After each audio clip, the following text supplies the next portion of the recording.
ಇದಕ್ಕೆ ಗುರುತಿಸಿಕೊಳ್ಳಕ್ಕೆ ಉಳಿದಿಲ್ಲ. ಈ ದೇಶದಲ್ಲಿ ಇರುವಂತಹ ದೊಡ್ಡ ಮಹತ್ವದ ವಿಷಯ. ಈ ದೇಶಕ್ಕೆ ಭಾರತ ಭಾಗ್ಯ ವಿಧಾತ ದಿನ ಶಾಲೆ ಹುಡುಗರು ಹಾಡುತ್ತಾರೆ. ಆದ್ರೆ ಹುಡುಗರಿಗೆ ನಮ್ಮ ಭಾಗ್ಯ ವಿಧಾತ ಯಾವುದು ಅಂತ ಗೊತ್ತೇ ಇಲ್ಲ. ಬಹುತೇಕ ಯಾರು ಅದನ್ನು ಬರೆದ್ರಲ್ಲ, ಅವು ಯಾರ ಸಲುವಾಗಿ ಬರೆದ ನಮ್ಗೆ ಅಷ್ಟ ಗೊತ್ತು. ಉಳಿದವ್ರಿಗೆ ಇವತ್ತಿನವರೆಗೂ ನಾವು ಹಾಡ್ತಾ ಇರುವಂಥವ್ರು, ಕೇಳ್ತಾ ಇರುವಂಥವ್ರಿಗೆ ಭಾರತದ ಭಾಗ್ಯ ವಿಧಾತ ಯಾರು ಅಂತ ಗೊತ್ತಿಲ್ಲ. ಒಬ್ಬ ಅವನು ಪಂಚಮ ಜಾರ್ಜ್ ಅನ್ನುವ ಭಾರತಕ್ಕೆ ಬರುವವ ಇದ್ದ. ಅವನ ಸ್ವಾಗತಕ್ಕಾಗಿ ರವೀಂದ್ರನಾಥ್ ಠಾಗೂರ್ ಅವರು ಒಂದು ಗೀತೆಯನ್ನು ಬರೆದಿದ್ರು. ಅದೇ ಗೀತೆಗೆ ಈ ಜನಗಣಮನ ನಾಯಕ ಅಧಿನಾಯಕ ಜಯಲಿ ಭಾರತ ಭಾಗ್ಯ ವಿಧಾತ ಅಂತ ಅವನು ವರ್ಣನೆ ಏನೇನೋ ಮಾಡಿದ್ರು. ಆದ್ರೆ ನಿಜವಾದ ಭಾಗ್ಯ ವಿಧಾತರು ಯಾರು? ನಿಜವಾದ ಭಾಗ್ಯ ವಿಧಾತರು ಯಾರು ಅಂದ್ರೆ ಭಾಗ್ಯವನ್ನ ಕರುಣಿಸುವವರು, ವಿಧಾತರು ಅಂದ್ರೆ ಕೊಡುವವರು, ದೇಶದ ಭಾಗ್ಯವನ್ನ ಬರೆಯುವವರು, ದೇಶದ ಭಾಗ್ಯವನ್ನ ನಿರ್ಮಿಸುವವರು. ಯಾರು ಏನನ್ನು ಕೊಡದೇ ಇದ್ರೆ ದೇಶವೇ ಬದುಕಲಿಕ್ಕೆ ಸಾಧ್ಯ ಇಲ್ಲವೋ ಅವರಿಗೆ ಭಾರತದ ಭಾಗ್ಯ ವಿಧಾತರು. ಯಾರಪ್ಪ ಅವರು? ಯಾವ ರೈತ ಯಾವ ಶಾಲೆ ಕಾಲೇಜುಗಳಲ್ಲಿಯೂ ಓದದೆ ಒಂದು ಕಾಳನ್ನ ಭೂಮಿಗೆ ಹಾಕಿ ಅದರಿಂದ 1000 ಕಾಳುಗಳನ್ನು ಬೆಳೆದು ಕೊಡುವಂತಹ ಸಾಮರ್ಥ್ಯವುಳ್ಳವನಲ್ಲ, ಅವ ಭಾರತ ಭಾಗ್ಯ ವಿಧಾತ.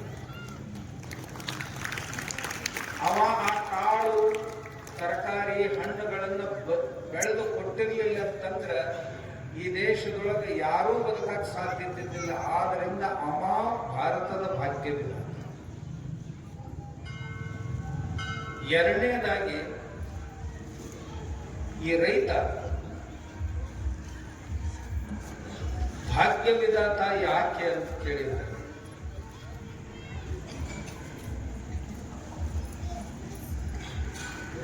ಬಿಸಿಲು, ನೆರಳು, ಗಾಳಿ, ಮಳಿ, ಚಳಿ ಇವು ಯಾವುಗಳನ್ನು ಸಹಿತ ಲೆಕ್ಕಿಸದೆ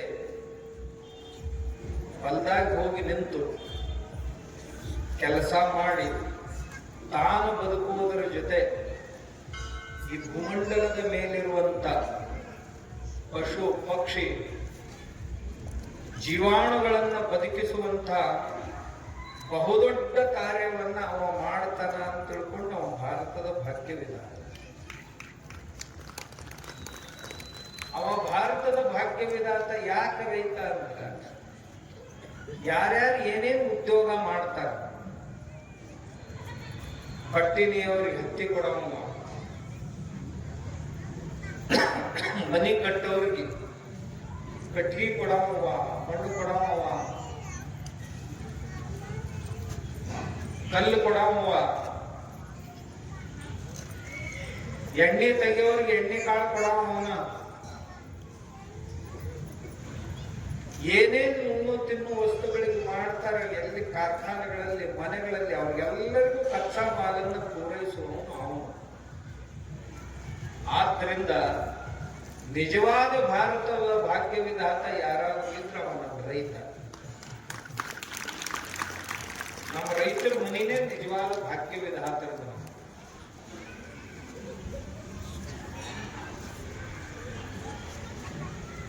ಇವತ್ತಿನ ದಿವಸ ನೀವು ಯಾವ ಬಜಾರ್ನೊಳಗೆ ಅಡ್ಡಾಡೋ ಮನುಷ್ಯನ ತಗೋರಿ, ಅಂಗಡ್ಯಾಗ ಕುಂತು ಮನುಷ್ಯನ ತಗೋರಿ, ಗಾಡ್ಯಾಗ ತಿರುಗಾಡೋರನ್ನ ತಗೋರಿ, ಸೀಮೆಯ ಮೇಲೆ ನಿಂತು ದೇಶವನ್ನ ಸಂರಕ್ಷಿಸುವಂತ ಸೈನಿಕರನ್ನು ತಗೊಳ್ರಿ, ಪೊಲೀಸರನ್ನು ತಗೊಳ್ರಿ, ರಾಜಕಾರಣಿಗಳನ್ನು ತಗೊಳ್ರಿ, ಸಮಾಜಕಾರಣಿಗಳನ್ನು ತಗೊಳ್ರಿ, ಧಾರ್ಮಿಕ ಕ್ಷೇತ್ರದ ಮಹಾತ್ಮರನ್ನು ತಗೊಳ್ರಿ. ಎಲ್ಲರಿಗೂ ಸಹಿತ ಬೆನ್ನೆಲುಬು ಯಾರಾದ್ರೂ ಇದ್ರವ ನಮ್ಮ ರೈತ. ಎಲ್ಲರಿಗೂ ಅನ್ನ ನೀಡವ ಅವನ. ಉಳಿದವ್ರು ರೊಕ್ಕ ರೂಪಾಯಿಲ್ಲ ಬಹಳ ದೊಡ್ಡವರು ಇರ್ಬೇಕು, ಆದ್ರೆ ಎಲ್ಲರಿಗೂ ಉಣಿಸೋ ಅವನ. ಆದ್ದರಿಂದ ನಿಜವಾದ ಭಾರತದ ಭಾಗ್ಯವಿದ್ದಂತ ನಮ್ಮ ರೈತ. ಯಾರು ಏನ ಅನ್ಲಿ ಅವನು ಯಾವ ರಸ ಕೇಳಿಲ್ಲ ಇವತ್ತಿನ ತನ, ಯಾವ ಸಂಬಳ ಕೇಳಿಲ್ಲ ಯಾರಿಂದ,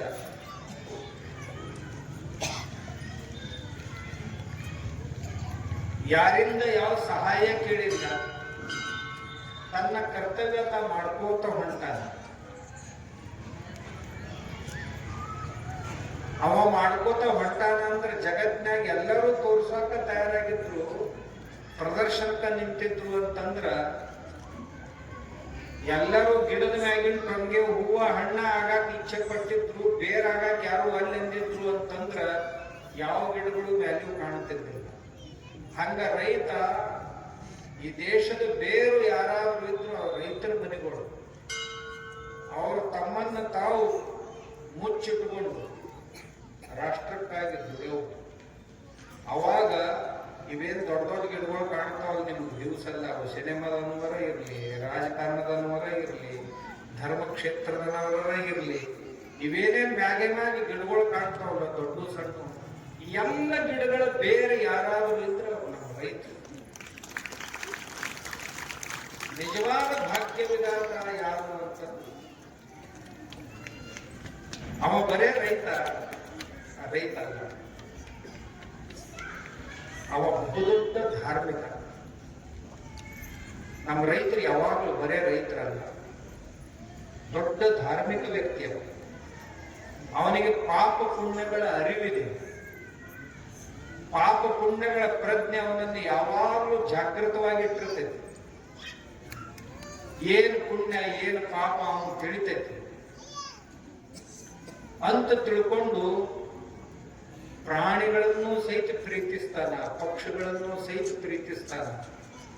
ಅಂದಾಗ ಹಕ್ಕಿಗಳು ಬಂದು ಕುಂತು ತಿಂದು ಹೋಗಾಕ ಕೆಲವೊಂದು ಕಾಳುಗಳನ್ನು ಹಾಕಿರ್ತಾನೆ. ಒಂದು ನಾಲ್ಕನೇ ತಿಂದು ಹೋದ್ರೆ ದೊಡ್ಡ ಮಕ್ಕಳು ಅಂತ. ಪಶುಗಳಿಗಾಗಿ ಮೇವು ಬೆಳೆದು ಕೊಡೋನು ಅವನ, ಕಾಳು ಬೆಳೆದು ಕೊಡೋನು ಅವನ.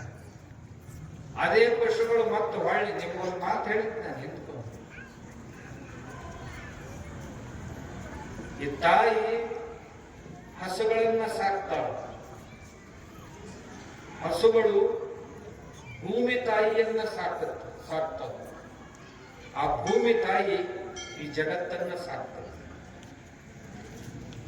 ಆದ್ರಿಂದ ನಮ್ಮ ಮನೆಯ ನಮ್ಮ ಅವ್ವ ಎಲ್ಲರಿಗಿಂತ ದೊಡ್ಡಕ್ಕೆ ಹಸುಗಳನ್ನ ಸಾಕಕ್ಕೆ, ಆಕಳಗಳನ್ನ ಸಾಕಕ್ಕೆ ಹಾಕಿ, ಮನ್ಯಾಗ ಒಂದು ಆಕಳ ಕಟ್ಟಕ್ಕೆ ಹಾಕಿ, ಸಗಣಿ ತೆಗೆಯಕ್ಕೆ ಹಾಕಿ, ಹಾಲು ಕರೆಯಕ್ಕೆ ಹಾಕಿ, ಕಾಯಿಸಿ ಮೊಸರ ಮಜ್ಜಿಗೆ ಬೆಣ್ಣೆ ತುಪ್ಪ ಮಾಡಕ್ಕೆ ನಮ್ಮ ತಾಯಿ ಯಾವಾಗೂ ಬೇಸರ ಮಾಡ್ಕೊಂಡಿಲ್ಲ.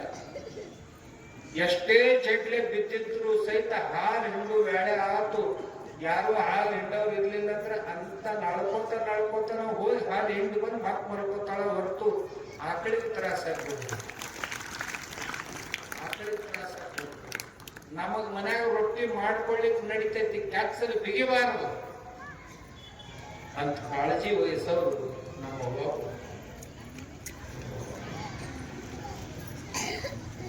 ಆ ಹಸು ನಮ್ಮ ಸಂಸ್ಕೃತಿಯ, ರೈತ ಸಂಸ್ಕೃತಿಯ ಕೇಂದ್ರ ಸ್ಥಾನದಲ್ಲಿ. ರೈತ ಏನೋ ಮಾಡಿದ್ರು ಅದನ್ನು ಮಧ್ಯದಲ್ಲಿ ಇಟ್ಕೊಂಡ ಮಾಡ್ತಾನೆ. ನಮ್ಮ ಅವ್ವಾಗಳು ಹೊಸ ಸೀರೆ ತಂದ್ರು ಅಂದ್ರ ಆಕಳ ಬೆನ್ನ ಮ್ಯಾಗ ಹಾಕ್ರಿ ಅವನ್ನ ನೋಡ್ಬೇಕಂದ್ರೆ ಹಳೆ ಮಾಡ್ತಿದ್ರು. ಮನ್ಯಾಗ ಹೊಸ ಬಟ್ಟೆ ತಂದ್ರು ಅಂದ್ರ ಆಕಳ ಬೆನ್ನ ಮ್ಯಾಗ ಹಾಕ್ರಿ ಅಂತ. ಹೊಸ ಮನ್ಯಾಗ ಹೋಗುದಿತ್ತು ಅಂದ್ರ ಆಕಳ ತಗೊಂಡ್ ಬರ್ರಿ ಅಂತ.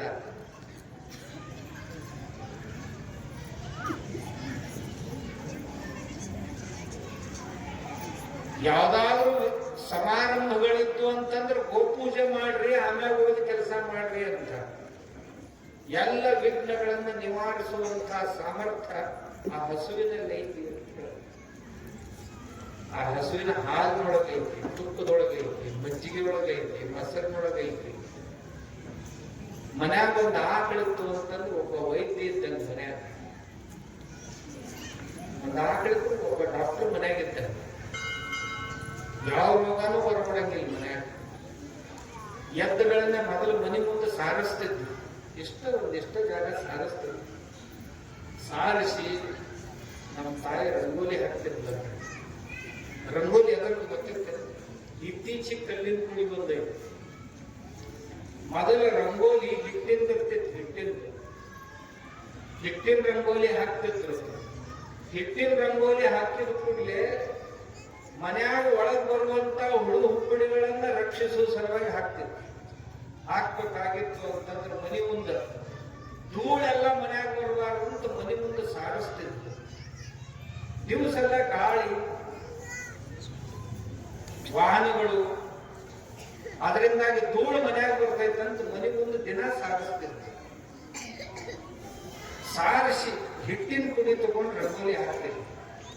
ಆ ಹಿಟ್ಟು ತಿನ್ನಕಂತ ಹುಳ ಬರ್ತಿದ್ದು. ಹುಳ ಬಂದಾವಂತ ಹಚ್ಚು ಬರ್ತಿದ್ದು. ಹಿಟ್ಟಿನ ಪುಡಿ ತಿನ್ನಾಕ ಹುಳ ಬರ್ತಿದ್ದು. ಆ ಹುಳುಗಳು ತಮಗಾಗಿ ಹೊಟ್ಟಿಗೆ ಏನ್ ಸಿಗ್ಲಿಲ್ಲ ಅಂದ್ರೆ ಒಳಗ್ ಮನ್ಯಾಗ ಬಂದು ಮನ್ಯಾಗ ಇಟ್ಟದ್ದನ್ನ ತಿಂತಿದ್ದು. ಮನ್ಯಾಗ ಇಟ್ಟದ್ದಕ್ಕೆ ತ್ರಾಸ ಮಾಡ್ತಿದ್ದು. ಹೊರಗ ತಡೆಯೋ ಸಲುವಾಗಿ ಮಾಡಿದಂತ ಉಪಾಯ. ಅದಕ್ಕೆ ಮೊದಲ ಸಗಣಿಲ ಸಾರಿಸ್ಬೇಕು.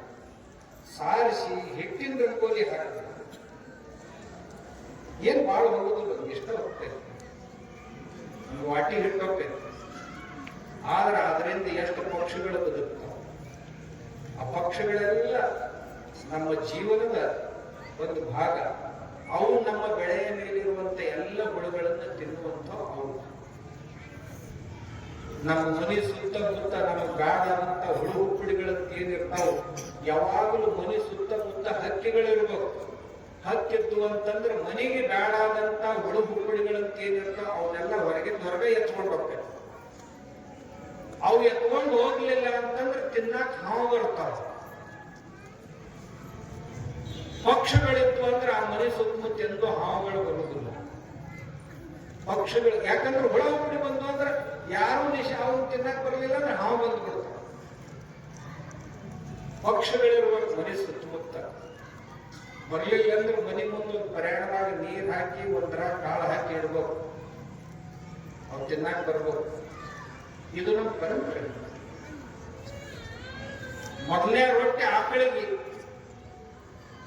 ಮನ್ಯಾಗ ಅವು ರೊಟ್ಟಿ ಮಾಡ್ತಿರ್ಲಿಲ್ಲ. ಮೊದಲನೇ ರೊಟ್ಟಿ ಆಕಳಿಗೆ,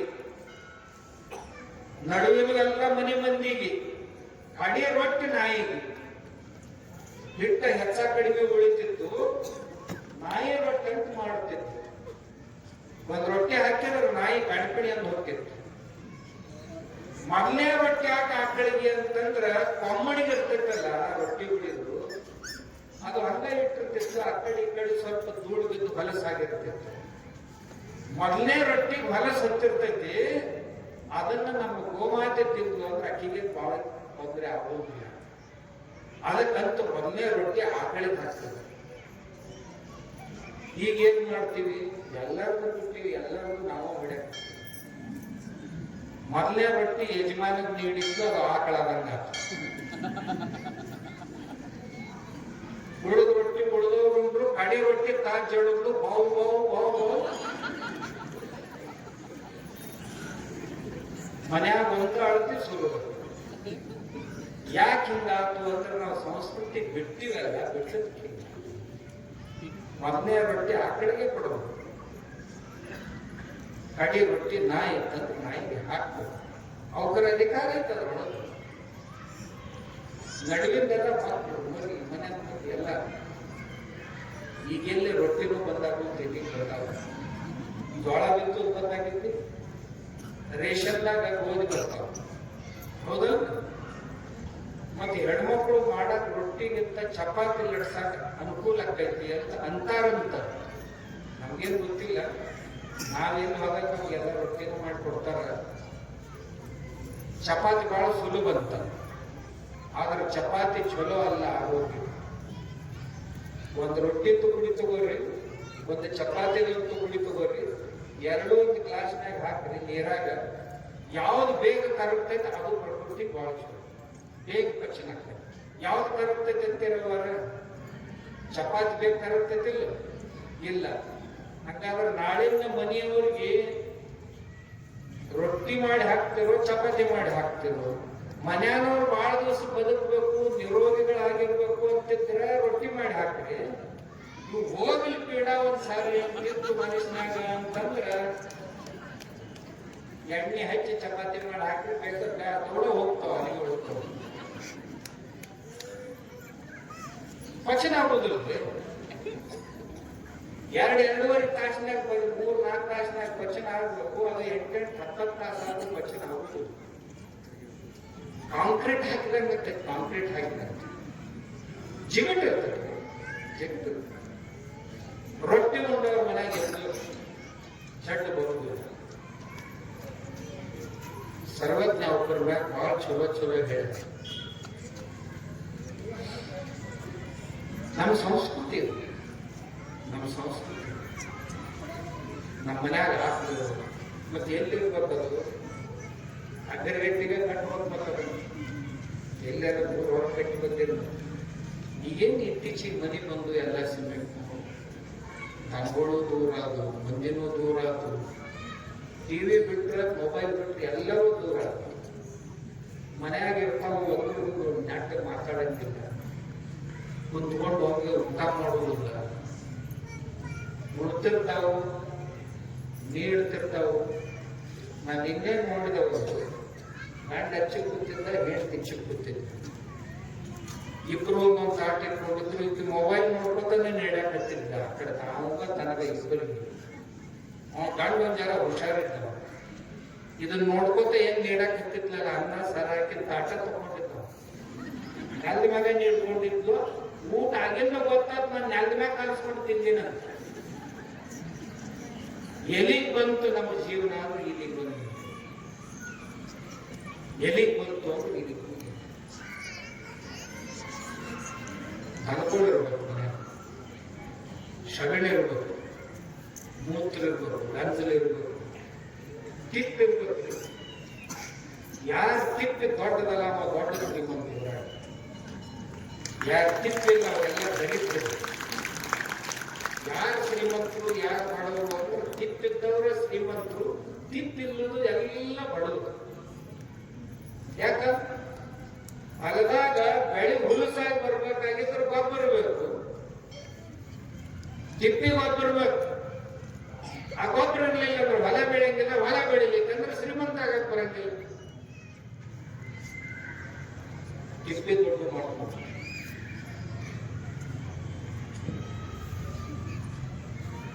ಸಣ್ಣ ಮಕ್ಕಳಿದ್ದಾಗಿಂದ ಹೇಳ್ಕೊಂಡು ಮಕ್ಕಳಿಗೆ ಸಂಸ್ಕಾರ ಮಾಡಬೇಕು. ತಾಯಂತ ಬಾ ತಂಗಿ, ಬಾ ಸಗಣಿ ತೆಗಿ, ಹಾಲಿಂಡಕ್ ಕಲಿ, ಹಾಲು ಕಾಸಕ್ ಕಲಿ, ರೊಟ್ಟಿ ಮಾಡಕ್ ಕಲಿ, ಅಡಿಗೆ ಮಾಡಕ್ ಕಲಿ, ಮಜ್ಜಿಗೆ ಮಾಡಕ್ ಕಲಿ, ಕಸ ಮುಸ್ರಿ ಮಾಡಕ್ ಕಲಿ. ನಾವೇನ್ ಮಾಡಕತ್ತೀವಿ ಇತ್ತೀಚೆಗೆ? ತಂಗಿ ಏನು ಮಾಡಕ್ ಹೋಗ್ಬೇಡ, ನಿನಗೆ ದೊಡ್ಡ ಸೈಬರ್ ಕೊಡೋದು ನೀವು, ನೀ ಚಂದಾಗ ಓದು, ಚಂದಾಗ ಪಾಸ್ ಆಗು, ನೀನು ಬೆಂಗಳೂರ್ನ ಕೊಡ್ತೀವಿ. ಆ ಹುಡುಗಿ ಬೆಂಗಳೂರು ಬಿಟ್ಟು ಏನು ಊರ ಮರ್ತೋಗ್ತದೆ, ಊರ ಮರ್ತೋಗ್ತದೆ. ಎಲ್ಲರೂ ಬೆಂಗಳೂರಿನ ಕೊಟ್ಟಂತಂದ್ರೆ ಇವತ್ತು ಊರಾಗಿರೋರು ಯಾರು? ಊರಾಗಿರೋರು. ನಿಮ್ಮ ಊರಾಗ ಹೆಂಗೈತೆ ಗೊತ್ತಿಲ್ಲ ನನಗೆ. ನಮ್ಮ ಪಕ್ಕದ ಹಳ್ಳಿಯಾಗ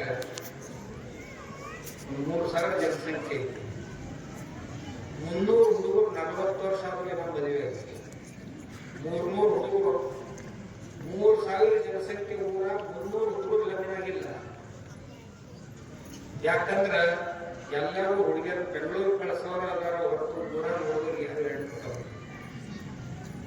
ಎದ್ದು ಜೋಗಾಪನ ಮಾಡೋದ್ರ ಅವ್ರನ್ನ ತೆನೆ ಮೇಲೆ ಹೊತ್ಕೋ, ಕೊಡ ಹೊತ್ಕೋ, ಇನ್ನು ಹುಡುಗೋ ಸೀರಿ ಎಲ್ಲವ ನಿನ್ನ ಅಲ್ಲಿ ಕೂದು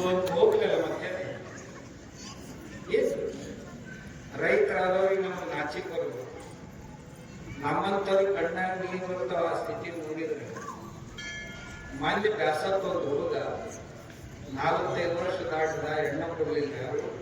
ಒಂದ್ ದಿವ್ಸ ಹೋದ, ಎಲ್ಲಿ ತಗೊಂಡು ಬಂದು 3 ಹುಡುಗರು ಒಂದು ಹುಡುಗಿ ಹೇಳ್ತೀನಿ 4 ಮಂದಿನ ಕೂಡ ಕರ್ಕೊಂಡು ಬಂದ. ಯಾವಾಗ ಆರ್ತಿ ಬೆಳಗು ಅಂತ, ಏನಿದು ಅಂದ್ರು.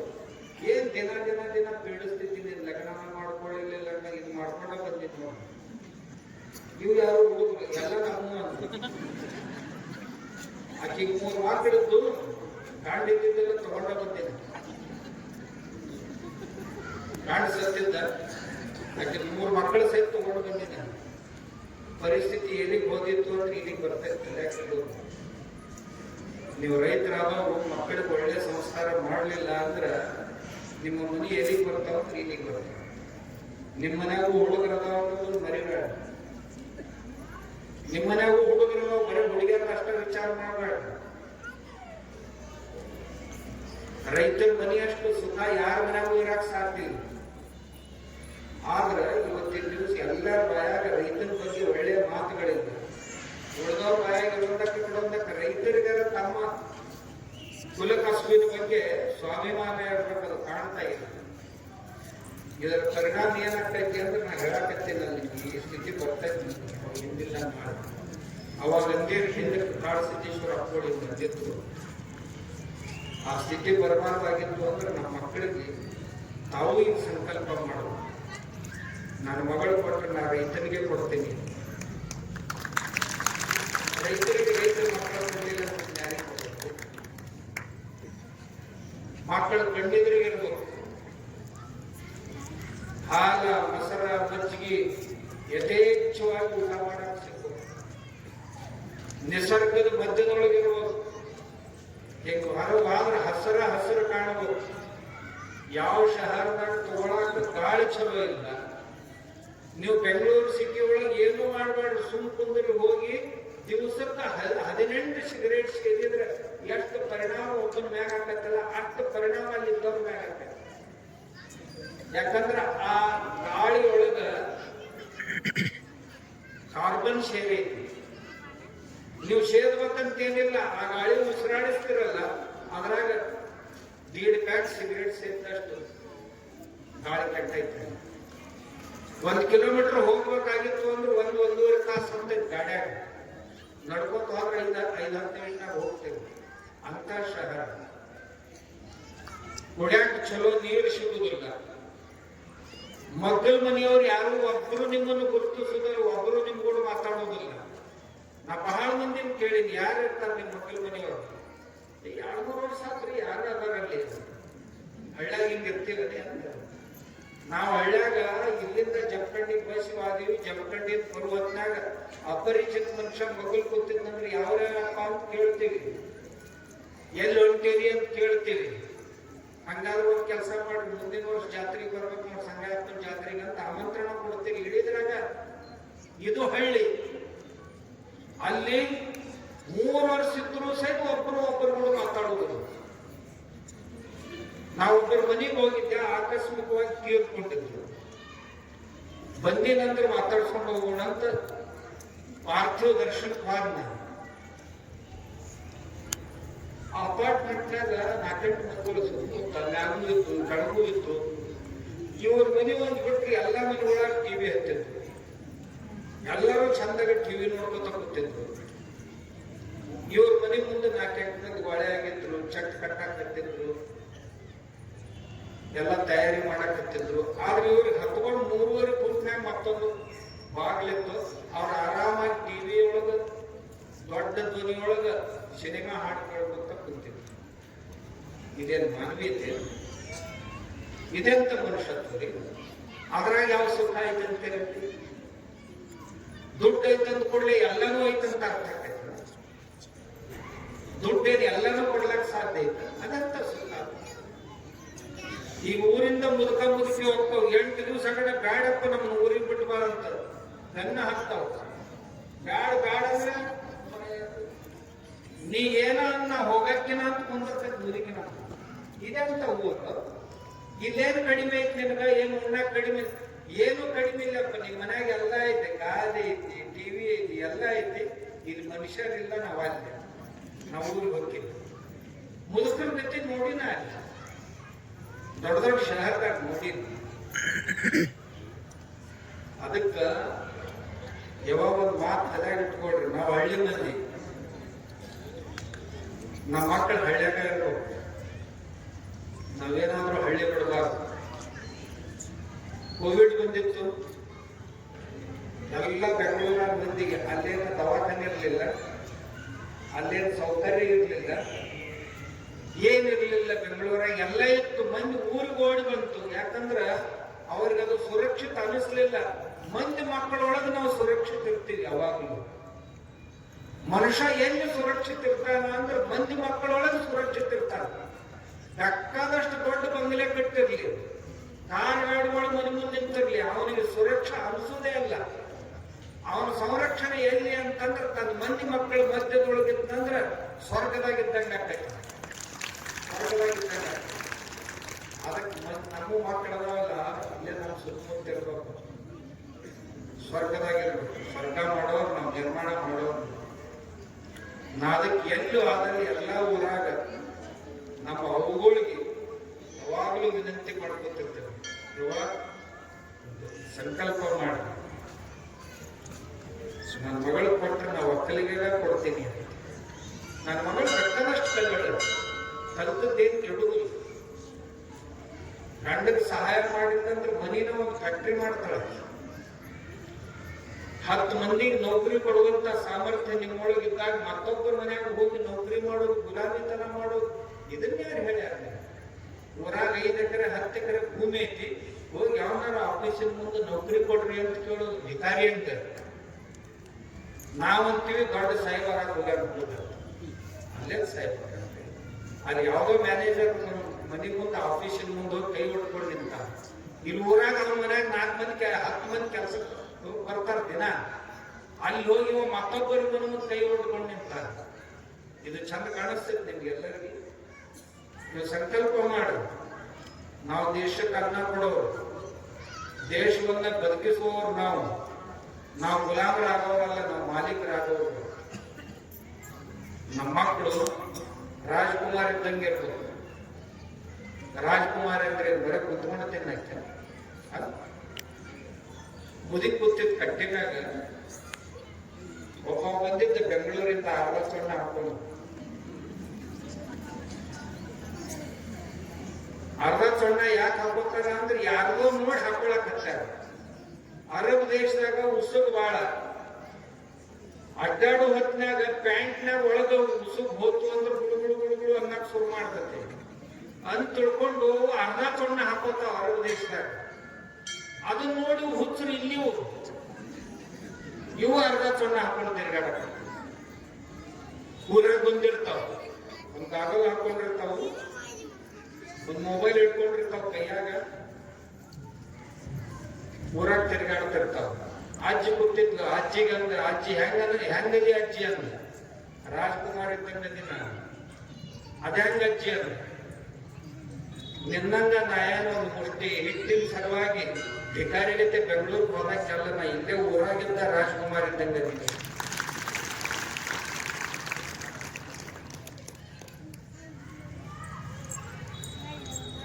ಅಜ್ಜಿ ಅಜ್ಜ ವಾರ ಮೊನ್ನೆ ಅಜ್ಜಿ ಗಂಡ ತೀರ್ಕೊಂಡಿದ್ದ. ಅಜ್ಜಂದು ಯಾರ್ಯಾರು ಏನೇನು ಬುತ್ತಿ ಕಟ್ಕೊಂಡು ಬಂದಿರ್ತಾರ, ಉಣ್ತಾರ, ಉಣ್ಕೂಡ್ಲೆ ಬುತ್ತಿ ತೀರ್ತು ಅಂದ್ರೆ ಹೋಗ್ತಾರ. ಅವನು ಬೇಗ ತೀರ್ತು, ಅವನು ಮೊದಲು ಹೋದ, ನನ್ನ ಮೊದಲು ತೀರಿತ್ತು ಅಂದ್ರೆ ನಾ ಹೊಕ್ಕಿದ್ದೆ. ಯಾರ್ಯಾರ ಮುಂದೆ ಯಾರ್ಯಾರ ಹಿಂದೆ ಹೋಗಬೇಕಲ್ಲ, ತಂದು ಬುತ್ತಿ ತೀರ್ತಂದ್ರೆ ಹೋಗಬೇಕಲ್ಲ. ಏನ್ ದೊಡ್ಡ ಮಾತು ಅಂದ್ಲು ಮುದುಕಿ. ಇವ್ ಗಟ್ಲೆ ಹೊಡೆದಂಗ ಅಜ್ಜಿ ಏನ್ ಕೈ ತಪ್ಪ ಒಂದು ಖುಷಿಯಿಂದ ಉತ್ತರ ಕೊಡಂಗಿಲ್ಲ. ಅಜ್ಜಿ ಮತ್ ಈಗ ಹಿಂಗದಿ ಅಂದಾಗ ನೀ ಹುಡುಗಿದ್ದಾಗ ಹೆಂಗಿದ್ದಿ ಅಂತ. ರಾಜ್ಕುಮಾರ್ ಇದ್ದಂಗಿದ್ದ. ನಾನ್ ಲಗ್ನ ಆದ ಗಂಡನ ಮನೆಗೆ ಬಂದೆ, 10 ಎಮ್ಮೆ ಹೆಂಡಿ ಕಸ ನಾವು ಒಬ್ಬಾಕಿನ ಮಾಡ್ತಿದ್ವಿ. ಹೆಂಡಿ ಕಸ ಮಾಡಿ ಹಾಲು ಹಿಂಡಿ ಬೂದಿ ಒಳಗೆ ಜಳಕ ಮಾಡಿ ಅಡಿಗೆ ಕೂತ್ನಿ ಅಂದ್ರೆ ಎಲ್ಲಾರು ಅಡಿಗೆ ಮುಗಿಸ್ತಿದ್ದೆ. ಮುಗಿಸಿ ಎಲ್ಲರನ್ನು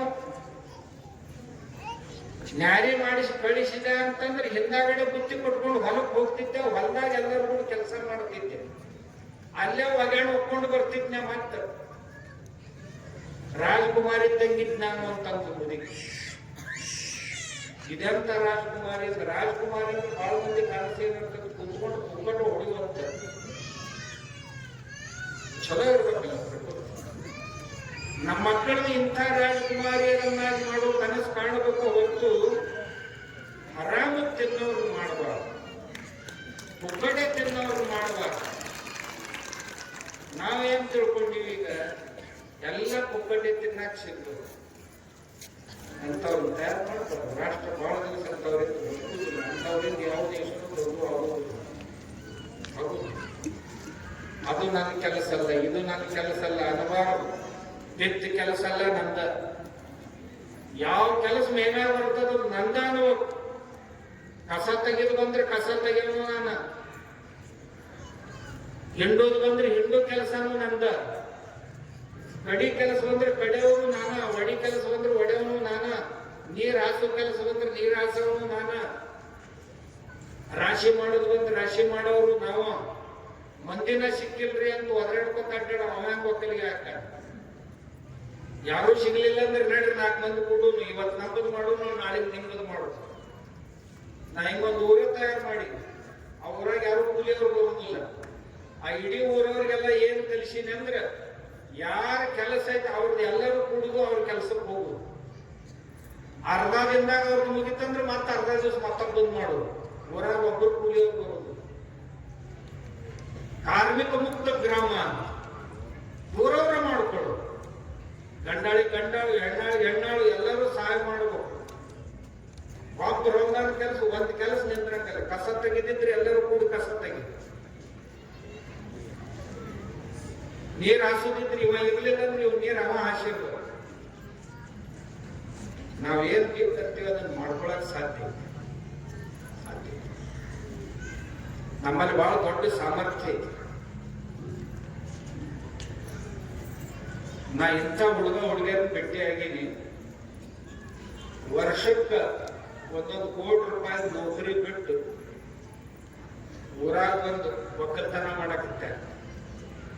ಎಣ್ಣೆಗಾಣ ಹಾಕೊಂಡದಾರ, 10 ಮಂದಿ ಕೆಲಸ ಕೊಟ್ಟಾರ.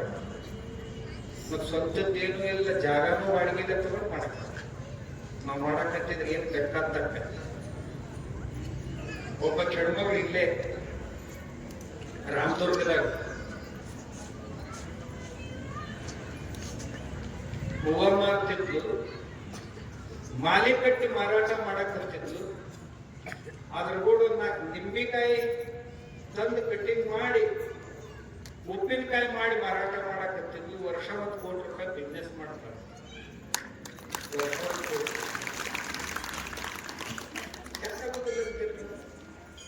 ನಮ್ಮ ಒಕ್ಕಲಿಗರಿಗೆ ಏನಾಗೋದಿಲ್ಲ ಅಂತೀರಿ.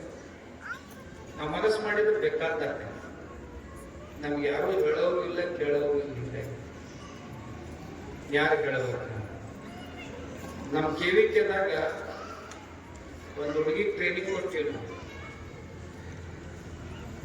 ಬೇರೆ ಬೇರೆ ಬೇರೆ ಬೇರೆ ಊಟದ ಸಾಮಾನು ಹೆಂಗೆ ತಯಾರು ಮಾಡಬೇಕಂತ, ಉಂಡಿ, ಹಪ್ಪಳ, ಶಾಂಡಿಗೆ, ಒಂದು 7-8 ಪ್ರಕಾರದ ಖಾರ ಮಸಾಲೆಗಳನ್ನು ತಯಾರು ಮಾಡಕ. ಆ ಹೆಣ್ಮಗಳಿಗೆ ತಿಂಗಳಿಗೆ 1 ಕೋಟಿ ರೂಪಾಯಿ ಬಿಸ್ನೆಸ್ ಮಾಡ್ತಾರೆ. ಹುಡುಗಿ ಕಾಲೇಜ್ ಹುಡುಗಿ 1 ಕೋಟಿ ರೂಪಾಯಿ ಬಿಸ್ನೆಸ್ ಮಾಡ್ತಾರೆ ತಿಂಗಳಿಗೆ, ಬರೀ ಮಸಾಲೆ ಮಾರಾಟ ಮಾಡಿ. ಮತ್ತೇನು ಆಕಿನ ಮನ್ಯಾಗ ತಯಾರಾಗೋದೇನಿಲ್ಲ, ಎಲ್ಲ ಕೊಂಡ್ಕೊಂಡ ಬರ್ತಾಳ. 1 ಕೋಟಿ ರೂಪಾಯಿ ಮಸಾಲೆ ಮಾರಾಟ ಮಾಡಿ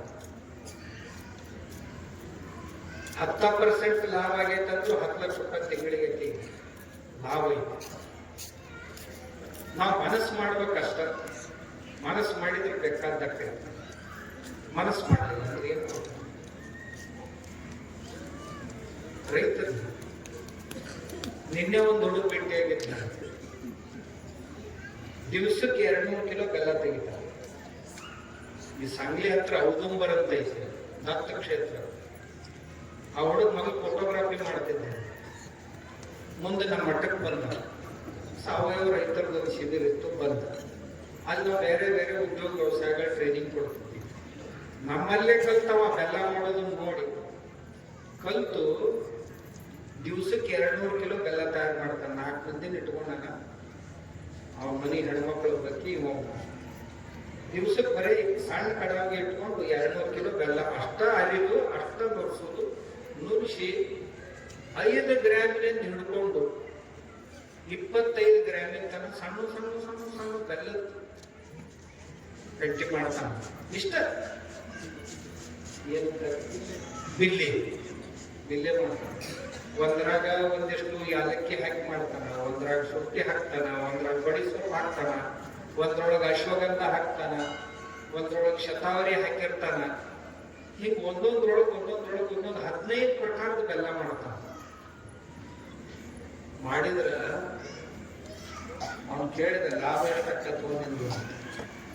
ಅವ ಅಂದ ಮಂದಿ 60 ರೂಪಾಯಿ ಕಿಲೋ 70 ರೂಪಾಯಿ ಕಿಲೋ ಬೆಲ್ಲ ಮಾರಾಟ ಮಾಡ್ತಾರೆ, ನಾ 200 ರೂಪಾಯಿ ಕೆಳಗೆ ಯಾವುದು ಬೆಲ್ಲ ಮಾಡಂಗಿಲ್ಲ. 200 ರೂಪಾಯಿ ಕಿಲೋ ಬೆಲ್ಲ ಒಂದು 2ರಿಂದ 2,500 ಹೇಳಿದವ. ದಿನ 200 ಕಿಲೋ ಲೆಕ್ಕ ಹಾಕ್ರಿ. 200 ಕಿಲೋ 200 ರೂಪಾಯಿದಂಗ ಮಾಡಿದ್ರೆ ಎಷ್ಟಾತ್ರಿ? ದಿವಸಕ್ಕಿಷ್ಟು 5-6 ತಿಂಗಳ ಸೀಸನ್ ಮಾಡ್ತಾನೆ. ನಾವು ಯಾವಾಗ ಬಂದು ಕಾರ್ಖಾನೆ ಫೋನ್ ಹೋದಾರು ಆ ಕಡೆ ಕಾಟ ಹೊಡಿದ್ವು, ಈ ಕಡೆ ಕಾಟ ಹೊಡಿದ್ವು, ಮತ್ತೆ ರಿಕವರಿಯಾಗ ಒಂದಿಷ್ಟು ಹೊಡಿದ್ವು. ಏನ್ ನಮ್ಮ ಪದರ್ನಾಗ ಎಷ್ಟು ಬೀಳ್ತದೆ ಏನಪ್ಪ? ಯಾರ ಸಲಾಗಿ ದುಡ್ದಿ? ಮನಿ ಸಲಾಗಿ ಏನ್ರಿ? ಟ್ರ್ಯಾಕ್ಟರ್ ಸಲಾಗಿ?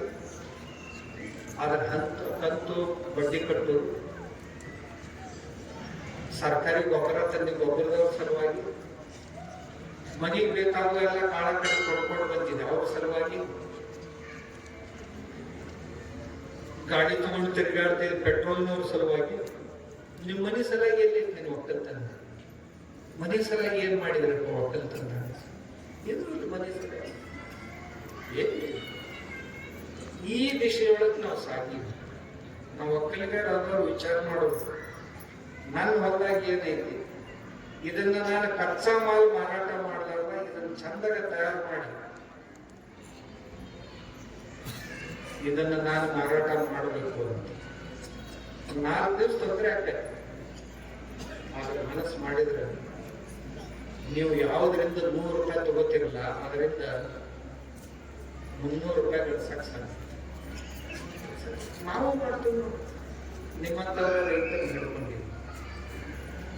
ನಮ್ಮ ಪದಾರ್ಥಗಳು ಇರ್ತಾವು, ರೈತ ಹೊಲದಾಗೂ ಇರ್ತಾವ. ಅವ್ರಿಗೆ ಹೇಳ್ತೀವಿ, ಬರೇ ಜೋಳ ಕೊಡಬೇಡ್ರಿ, ಹಿಟ್ಟು ಬೀಸಿ ಚೀಲದಾಗ ಹಾಕಿಕೊಡ್ರಿ. ಹಿಟ್ಟು ಕೊಡೋದಿದ್ರೆ ಅಂದ್ರೆ ಹಿಟ್ಟು ಕೊಡಬೇಡ್ರಿ, ಹಪ್ಪಳ ಮಾಡಿ ಕೊಡ್ರಿ. ಹಣ್ಣು ಕೊಡೋದಿದ್ರೆ ಅಂದ್ರೆ ಹಣ್ಣು ಕೊಡಬೇಡ್ರಿ, ಹಣ್ಣಿನ ಮ್ಯಾಲ ಪ್ರಕ್ರಿಯೆ ಮಾಡಿ ಕೊಡ್ರಿ. ಅಂತ ನಾವು 148 ಪದಾರ್ಥಗಳನ್ನು ತಯಾರು ಮಾಡಿದ್ವಿ, ಮಾರಾಟ.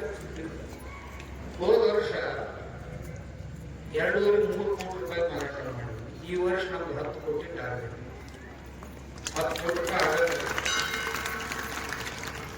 ರೈತರಿಗೆ ಹಣ ಸಿಗಬೇಕು. ನಾವು ರೈತರನ್ನ ಕಾಲ ಮೇಲೆ ನಿಲ್ಲಿಸಬೇಕು. ನಮ್ಮ ರೈತ ಮಂದಿಗಾಗಿ ದುಡಿಬಾರ್ದು, ತನ್ನ ಮನೆ ಸಲುವಾಗಿ ದುಡಿಬೇಕು. ತನ್ನ ಮಂದಿಗೆ ಸಲುವಾಗಿ ದುಡಿಬೇಕು, ಮಕ್ಕಳ ಸಲುವಾಗಿ ದುಡಿಬೇಕು, ಹೆಂಡತಿ ಸಲುವಾಗಿ ದುಡಿಬೇಕು. ಮನೆಗಾಗಿ ಮನೆ ಎಲ್ಲರೂ ಕೊಂಡ್ಕೊಳ್ಬಾರ್ದು. ನೀನು ನಿಮ್ಮ ಮನೆಗೆ ಬೇಕಾಗೋ ತರಕಾರಿ ನಿಮ್ಮ ಹೊಂದಾಗಿರೋದು, ನಿಮ್ಮ ಮನೆಗೆ ಬೇಕಾಗೋ ಕಾಳು ಬಂದೊಂದು ಮೂಲ್ಯಾಗ ಬೆಳ್ಕೋದು, ಉಳಿದದ್ದನ್ನು ಏನ್ ಬೇಕಾದ ಬೆಳ್ಕೋ, ಏನ್ ಮಾರಾಟ ಮಾಡ್ತೀವಿ. ಭೂಮಿಗೆ ನೀ ಮನಸ್ಸು ಮಾಡಿದೆ ಅಂತ ರೈತ ಒಂದ ಹೇಳ್ತೇನೆ. ನಾನು 100 ಹೇಳೋದು ಎಲ್ಲ ಒಂದ್ರಾಗ ಬಂದಿರ್ಬೇಕಂತ ಒಂದ ಹೇಳ್ತೇನೆ. ಇಲ್ರಿ ನಮ್ಮ ಹೊಲಕ್ಕ ಪೊಟ್ಯಾಶ್ ಕಡಿಮೆ ಐತಿ, ಹಾಕ್ಬೇಕಾಗೈತಿ, ಏನು ಹಾಕ್ಬೇಕಾಗೈತಿ. ನೆಲ್ಲಿಕಾಯಿ ಇರ್ತಾವಲ್ಲ, ನೆಲ್ಲಿಕಾಯಿ ತೊಗೊಂಡು ಮಡಗಿ ಹುಟ್ಟಿ ಪುಡಿ ಮಾಡಿ 1 ಲೀಟರ್ಗೆ 3 ಗ್ರಾಮ್ ಅಂದ್ರೆ 1 ಚಮಚ ಏನೋ ಒಂದು ಚಮಚ ಕಡಿಮೆನೆ ಹಾಕ್ರಿ. ಹಾಕಿ 1 ಲೀಟರ್ಗೆ 3 ಗ್ರಾಮ್, ಒಂದು 20 ಲೀಟರ್ 23-60 ಗ್ರಾಮ್ ಹಾಕಿಡ್ರಿ. ಒಂದು 4-6 ತಾಸು. 6 ತಾಸು ಆದ ಕೂಡಲೇ ಆ ನೀರನ್ನ ಒಂದು ದೊಡ್ಡ ಬ್ಯಾರಲ್ ಹಾಕಿ, ಬ್ಯಾರಲ್ ತುಂಬಿದ ನೀರು. ಆ ನೀರ ನಿಮ್ಮ ಹೊಲಕ್ಕೆ 500 ಹಾಸ್ತಿರಲ್ಲ, ಅದ್ರ ಮೂರು ಸಣ್ಣಗೆ ಒಂದು ಪೈಪ್ ಹಚ್ಚಿ ಬಿಟ್ಬಿಡಿ. ನಿಮ್ಮ ಹೊಲಕ್ಕೆ ಏನು ಕಡಿಮೆ ಐತೆ ಅದನ್ನೆಲ್ಲ ತುಂಬಿಕೊಡೋ ಸಾಮರ್ಥ್ಯದ ಒಂದ್ರೊಳಗೆ ಇರುತ್ತೆ. ನಮ್ಮ ಲೋಕೂರ್ ಲಕ್ಷ್ಮಕ್ಕ ಅಂತ ಅದಾಳ ಒಬ್ಬ ಹೆಣ್ಮಗಳು, MSc gold medalist, Dharwad university. ನನಗೆ ಮೊನ್ನೆ ಹೇಳಿದ್ನ ಮಾಡಿ ನೋಡಿದೆ. 4 ದಿನದಾಗ ಬೆಳಿ ಆಕಾರನ ಬದಲಿ ಅಂತ. ಸ್ಪ್ರೇ ಮಾಡೋದಿತ್ತಂದ್ರೆ 1 ಲೀಟರ್ 1 ಗ್ರಾಮ್ ಹಾಕೋದು. ಆಮ್ಯಾಗ 15 ಲೀಟರ್ಗೆ 1 ಲೀಟರ್ ಹಾಕೋದು. ನೀರಿಗೆ 15 ಲೀಟರ್ ನೀರಿಗೆ ಇಂಥದ್ದು 1 ಲೀಟರ್ ಹಾಕೋದು. ಸ್ಪ್ರೇ ಮಾಡಿದ್ರೆ 8 ದಿನದಾಗ ನಿಮ್ಮ ಹೊಲ ಬದಲಿ. ನೀವು ಮನಸ್ಸು ಮಾಡಿದ್ರೆ ಏನ್ ಬೇಕಾದೈತಿ ಇಲ್ಲ ಅಂತ. ನಾ ಈಗ ಕೂಡ ಎಲ್ಲರ ತಯಾರು ಶೀಟ ತಂದಿರ್ತಾರೆ, നല്ല ಬಂದು ಒಂದು ಲಗಾಸ್ಬೇಕಂತ ಬಂದಿರ್ತದ ಮನಸ್ಸಿನಾಗ. ಮನೆಯೊಳಗೆ ಮಕ್ಕಳಿಗೆ ಹಾಲು ಅವಸರ ಮುಚ್ಚಿ ತುಪ್ಪವನ್ನ ಹಾಕಬೇಕು. ಮಕ್ಕಳು ಹುಷಾರಾಗ್ತಾವೆ, ದವಾಖಾನೆ ಖರ್ಚು ಕಡಿಮೆ ಆಗ್ತದೆ. ಎಲ್ಲಕ್ಕಿಂತ ಮುಖ್ಯ ಅಂತಂದ್ರೆ ದವಾಖಾನೆ ಖರ್ಚು ಮಾಡೋದು ಕಡಿಮೆ. ಮನ್ಯಾಗ ಹಾಕಿತ್ತು ಅಂತ. ಮತ್ತೆ ಇತ್ತೀಚೆಗೆ ಭಾಳ ಮಂದಿ ಏನ್ ಹೇಳಕತ್ತಾರೆ, ಹುಡುಗರಿಗೆ ಹಾಲು ಕೊಡಬೇಡ ಅಂತ ಹೇಳ್ತಾರೆ. ನಾವು ಹಾಲು ಕೊಟ್ರೆ ಅಂತ ಖರ್ಚು ಕೊಟ್ಟಾಗ ಅವ್ನು ದವಾಖಾನೆ ಹೋಗುದು ಇವತ್ತು. ಹಾಗಾಗ್ಬಾರ್ದು. ಮಕ್ಕಳಿಗೆ ಆಕಳ ಹಾಲು ಕೊಡಿಸಿ. ತಾಯಿ ಹಾಲು ಮಕ್ಕಳ ಹಾಲು ಎರಡೂ ಸಮಾನ. ನೀವು ಬೇಕಾದ್ರೆ ಟೆಸ್ಟ್ ಮಾಡಿ. ಅಂತ ಸಾಮರ್ಥ್ಯ ಆಕಳಿಗೆ ದೇವರು ಕೊಡ್ತಾರೆ. ತಾಯಿಗೆ ಸಮಾನವಾದಂಥ ಹಾಲು ಕೊಡುವಂಥ ಸಾಮರ್ಥ್ಯ ಆಕಳಿಗೆ. ಮನ್ಯಾಗ ಆಕಳ ಕಟ್ಟಿಸಿ ಅದಾವತ್ತು ನಿಮ್ಮ ಮೊದಲು ನಮ್ಮ ಸ್ವಾಮಿಗಳು ಹೇಳ್ಯಾರ, ಬರ್ತಿರ್ತಾರೆ. ನನ್ನ ನಿರ್ಮಲಕ್ಕೆ ಬಂದು ನಾವು ನಮ್ಮಲ್ಲಿ 73 ವರ್ಷ ಆಗಳೊಂದು 7 ವರ್ಷದ ಹೆಂಗಿತ್ತು ನಿಮ್ಮಲ್ಲಿ ಓದಿ. ಮಾನ್ಯ ನಮ್ಮಲ್ಲಿ 10 ಲಕ್ಷ ರೂಪಾಯಿ ಬಹುಮಾನ ಕೊಡ್ತೀವಿ ನಾವು ಮಕ್ಕಳುಗಳಿಗೆ ಹೋಗಿ ಶಿವರಾತ್ರಿ ಆಗ್ತದೆ. ಈ ಕಡೆಯವರು ಬಂದಿದ್ದು ಭಾಳ 10 ಲಕ್ಷ ರೂಪಾಯಿ ಬಹುಮಾನ ಕೊಡ್ತೀವಿ. ಯಾಕಂದ್ರೆ ರೈತರಿಗೆ ಉತ್ತೇಜನ ಕೊಡಬೇಕು, ಪ್ರೋತ್ಸಾಹ ನೀಡಬೇಕು. ಒಬ್ಬರು ನೋಡು ನಮ್ಮಲ್ಲೊಂದು ನಿಮ್ಗೆ ಹೇಳ್ತಿರುವ ಸ್ವಚ್ಛತೆ ಮಾಡಕ್ಕ ಡಬ್ಬಾಗಿತ್ತು ಅಂತಂದ್ರ ಕುಬಸ ಮಾಡ್ತಾರೆ. ಮಾಡಿ 1000 ಮಂದಿ ಊಟ ಹಾಕ್ತಾರ್ರಿ ನಮ್ಮಲ್ಲಿ. ನಮ್ಮ ಕೊಲ್ಲಾಪುರ ಜಿಲ್ಲಾದಾಗ ಆಕಳ ಕುಬಸ ಮಾಡ್ತಾರೆ. ಕುಬಸ ಮಾಡಿ 1000 ಮಂದಿ ಊಟ ಮಗಳು ಹೊಟ್ಲಾಗ ಕುಬಸ ಮಾಡಿ 1000 ಮಂದಿ ಊಟ ಹಾಕ್ತಾರ ಗೊತ್ತಿಲ್ಲ. ಆಕಳುಗಳಿಗೆ ಮಾಡಕತ್ತಾರೆ. ಹುಟ್ಟಿದ ಕರುಗಳಿಗೆ ಹೆಸರಿಡ್ಬೇಕಂತಂದ್ರೆ 500 ಮಂದಿ ಊಟ ಹಾಕ್ತಾರಿ. ತೊಟ್ಲ ಕಟ್ಟ್ಯಾರಿ. ತೊಟ್ಲದಾಗ ಇಟ್ಟು ತೂಗ ಹೆಸರಿಡ್ತಾರೆ. ಈ ಪ್ರೀತಿ ಬರ್ಬೇಕು. ಹಳ್ಳ್ಯಾಗ ಆಕಳುಗಳು ಸ್ಪರ್ಧೆ ಇಡಕತ್ತಾರೆ. ಸುತ್ತಲಿನ ಆಕಳುಗಳು ಬರ್ತಾರೆ, ಒಂದು ಸಣ್ಣ ಸ್ಪರ್ಧೆ ಇಡ್ತಾರೆ, ಯಾರ ಆಕಳು ಚಲೋ ಮೇಷಾರ. ಹಿಂಗ ಆಕಳಿಗಂತಂದ್ರ ನಮ್ಮಲ್ಲಿ ಸಂಸ್ಕೃತಿನ ಅದ್ರ ಕೂಡ ಬಂದ್ಬಿಡುತ್ತೆ. ಅದ್ರ ಕೂಡ ಸಂಸ್ಕೃತಿನೇ ಬರ್ತದೆ. ಅದು ಬರುವಂಗಾಗಲಿ. ನಮ್ಮ ಒಕ್ಕಲಿಗ ಯಾವಾಗಲೂ ಸುಖಿಗಳಾಗಿರ್ಬೇಕು, ಸಮೃದ್ಧರಾಗಬೇಕು. ಸಮೃದ್ಧಿ ಜೊತೆಗೆ ಧರ್ಮ ಇರಲಿಲ್ಲ ಅಂದ್ರೆ ತಲೆ ಕಡ್ತೈತಿ. ನಾವು ಮೊನ್ನೆ ಒಂದು ಊರಿಗೆ ಹೋಗಿದ್ದಿಲ್ಲೇ ಹೊಳೆ ದಂಡಿಗೆ, ಕೃಷ್ಣಾ ನದಿ ದಂಡಿಗೆ ದತ್ವಾಡ ಅಂತ ಐತಿ. ಈ ಎಕ್ಸಂಬ ಹಿಂದಿನ ಮೊದಲ ದತ್ವಾಡ ಅಂತ ಹಳ್ಳಿ ಐತಿ. 10,000 ಜನಸಂಖ್ಯೆ ಊರೈತಿ. 16 ಬೀರ್ಬಾರ್ ಇತ್ತು ಊರಾಗ. ಹೊಳೆದಂಡಿ ಊರುಗಳು ಹೇಳ್ತೀನಿ. ನಿಮ್ಮೂರು ಬಹಳ ಸಜ್ಜನ ಇದ್ರೆ ನನಗೆ ಅದರೊಳಗೆ ಸಂಶಯ ಇಲ್ಲ. ಯಾಕಂದ್ರೆ ಚಂಪಾಣಿ ಸನಿ ಐತಲ್ಲ, ಹೀಗಾಗಿ ಇಲ್ಲೇ ಮಾಡೋದು ಅದನ್ನು ಅವರ ಹಾಕೊಂಡ ಬರ್ತಾರೆ ಭಾಗ. 16 ಬೀರ್ಬಾರ್ ಊರಾಗ ಅಂದ್ರೆ ಎಷ್ಟು ಮಂದಿ ಹೆಣ್ಮಕ್ಳು ಸುಖವಾಗಿ ಬದುಕ್ತಿರ್ಬೇಕು ನಿಮ್ಗೊಳಗೆ ಲೆಕ್ಕ ಹಾಕ್ರಿ ನೀವು, ಲೆಕ್ಕ ಹಾಕ್ರಿ ನೀವು. ಆ ಅಂಗಡಿಯವ ರಾತ್ರಿ ಮಲ್ಕೊಳಗ ಜಮಾ ಖರ್ಚು ತೆಗಿಬೇಕವ. ನನ್ನ ಅಂಗಡಿಯಾಗ ಎಷ್ಟು ಮಂದಿ ಎಲ್ಲಾರ ಇದ್ರಾಗ ಎಷ್ಟು ಮನ್ಯಾಗ ಜಗಳ ಆಗಿರ್ಬೇಕಿಲ್ಲ, ಎಷ್ಟು ಮನ್ಯಾಗ ಹೆಂಡತಿಗೆ ಹೊಡೆದಿರ್ಬೇಕವ ಕುಡಿದು ಹೋದವ, ಎಷ್ಟು ಮಂದಿ ಮಕ್ಕಳು ಕಂಗಾಲಾಗಿರ್ಬೇಕು, ಎಷ್ಟು ಮಂದಿ ಮಕ್ಕಳು ಊರಾಗ ನಿಂದೆ ಮಾಡುವವರ ಮಾತುಗಳನ್ನ ಕೇಳಿ ಕುಸಿದು ಬಿದ್ದಿರ್ಬೇಕು. ಇದನ್ನ ದಾರದ ಅಂಗಡಿಯವರು ವಿಚಾರ ಮಾಡಬೇಕು. ರೊಕ್ಕ ಬರ್ತೈತೆ, ಸಮೃದ್ಧಿ ಬರ್ತೈತೆ, ಸಮೃದ್ಧಿ ಕೂಡ ಒಂದು ವೇಳೆ ಸದ್ಧರ್ಮ ಇರ್ಲಿಲ್ಲ ಅಂತ, ಧರ್ಮ ಇರ್ಲಿಲ್ಲ ಅಂತಂದ್ರ ಊರಾಗ ಉಳಿದಿಲ್ಲ. ನಿಮ್ಮೂರು ಯಾಕ ಅಂದ್ರೆ ಅಧ್ಯಾತ್ಮದ ಊರೈತೆ, ಚಲೋ ಐತಂತ ನಾವು ತಿಳ್ಕೊಂಡಂಗೆ ಇರ್ಬೇಕಂತ ಅಪೇಕ್ಷೆ. ದೇವರು ನಮ್ಮೆಲ್ಲರಿಗೂ,